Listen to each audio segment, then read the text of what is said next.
When does Damon Powell get here? When he finishes school, which right now he's still cranking along here, and I'm not sure of the specific date, but I would expect he'll be here for camp, but not. I don't know how much prior to that, if it'll. Is that a concern to you at all? The lack of usually with your JUCO guys, they. Yeah, I mean, in a perfect world, you'd like to have him here training with our guys. I think this summer, I think that gives a guy a better chance to. So we're going to have to check his conditioning level. I know that, and I don't mean that he's not in shape, but we better check his conditioning level right off the bat when he gets here, and try to avoid any kind of leg injuries, those types of things. That's probably the biggest concern. When it comes to expectations, do you mind rolling into a season as underdog? Yeah, it really doesn't matter, how you go into a season, whether you're expected to do a lot or expected to do a little. It really doesn't have anything to do with the way the season's going to be. So, it's really kind of irrelevant as far as I'm concerned. Do you encourage the players to hold down summertime jobs at all? We have a mixed bag. We have some guys that have jobs and train. We have other guys that are going to summer school right now and train. I don't think we have anybody just going to train. I don't think we have anybody like that. But we have a mixed bag, and it's becoming more and more common for most schools now where their guys do go to summer school and they're on scholarship to, basically 12 months of the year, and they're training 12 months of the year. Kirk, how's Coach Hernandez holding up? He's fine. Yeah. You haven't had to give him any time off or anything like that, or he's just No, he was here working last week like everybody, and he's doing fine. Okay. How encouraged, Kirk, are you with recruiting, knowing you can't speak specifics, but coming off that year last year, now you have a new staff, guys out, in new areas? I think it's going well. We had a pretty healthy group of prospects in town this past weekend. So I think it's going well. But it's really hard to quantify at this time of year. It's strange, and it's mentioned NCAA rules with our contact with our current players, which seems a little ludicrous to a logical thinker. That you recruit players and you really can't watch them do anything in the summertime.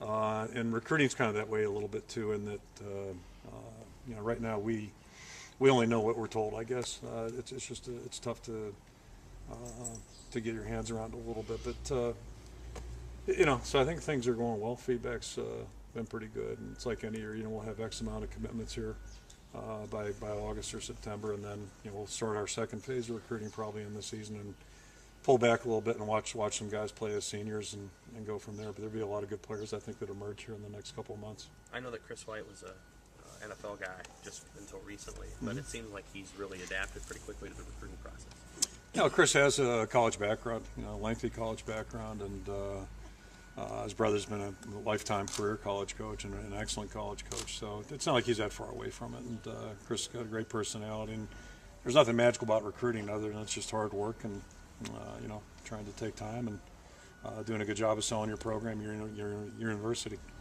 Hey, Kirk, how much time did you spend kind of looking over all the changes that are going to happen, not in college football, the following year? You've got a 14-team Big Ten, college football playoff, new bowl parents. Yeah. Does it kind of look like this year's getting lost? So far, no time. I haven't been focused. Other than that, obviously, I was awake when they announced that the two teams joined. And I got the East-West thing, too. That one I was really happy about, only because now I know what conference or what division we're in. Without thinking about it, I can just spout it out. And I think those are all positive things. The expansion is just, it's a sign of the times. That is college athletics now, and we may have more before we finish. So, that part of it's just you adjust with it, and the two things on the horizon obviously are 14 teams, and then the next phase of things will be 9 conference games. But I think those are all, again, emblematic of college football. It's just the way it's going right now. So, but quite frankly, I haven't looked much further than camp right now. That's what I'm focused on. Is what we're going to be doing in August, and then certainly the 12 games that we have scheduled. Those are more than enough to keep our attention right now. Have you picked the 3 guys that'll go to Chicago with you yet? Yeah, I have. I don't know if there's an official announcement on that. In fact, I haven't checked with those guys, but I assume they'll want to go. But I think right now we'll go with Kirk C. Morris and Van Sloten. So you guys can tell them I haven't told them yet, I don't think. I know I haven't. Maybe somebody else did. Maybe Steve ratted me out. You mentioned the attitude a lot, how their attitude coming off that year and their workouts and everything. Is that a concern for you, or are we pretty confident that they were going to be that way? It's like losing a game. You can sit around and mope, and you can believe what everybody's saying about you, or you can go back to work, and that's usually more productive. It's a better answer. and this is on a broader scale. So it's certainly, as I've said on the banquet tour, it's no fun. The reality of coming to a meeting after the season and realizing that you're not going to Arizona or Florida, there's no bowl gifts, and most importantly, not a chance to keep practicing and be together as a team for another month. We missed out on that. So that's not much fun. That was the reality of it, and we faced it back in November. But the thing I've really tried to emphasize with our players is, let's focus on the things that were correctable. There are things that weren't, none of us could have changed, but there are a lot of things that were correctable. And I think that's what you want to, really focus on. And then the other part about it is just going back to work and doing what you can to ensure that those things are done better next year. And I think that's, we had some injuries here and there and that type of thing. What are you going to do?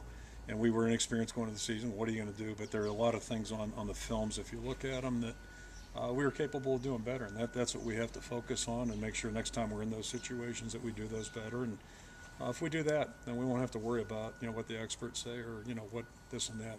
And it's as simple as that. But I think the players have embraced that, and that's really where our attention needs to be. One more question. Have you noticed that extra motivation then over the spring and then now into the summer? Well, I think everybody's been really positive, and I think what I've witnessed has been good. And but equally as important as what I don't witness, and what goes on behind the scenes, just how everybody's thinking. But usually actions have a way of giving you an indication whether people are thinking it right or not, and that type of thing. And so far, so good. But we haven't even run half the race yet, so that's the other challenge right now. What we've done so far is very important. I'm not minimizing that, but every step along the way is really important. And if we're not doing what we should be doing this summer, that'll show in August. And if we don't maximize August, it's not fair for us to think we'll go out and do a better job in those circumstances I was describing a minute ago. Those things that I think are controllable and correctable. That's what we have to be on top of. And to do that, it requires a great preseason, which requires a great summer, and you have to have a great spring and all that. And I think the guys have done a good job of that, including a record-long 5-week holiday. Sitting around looking at your coal in your stocking. It was a long break. So, but the guys did a good job with that apparently, because when they came back in January, they were ready to go. And that would have shown too. So, so far so good. And I think again that's goes right back to our leadership. We're getting really good leadership from our older guys.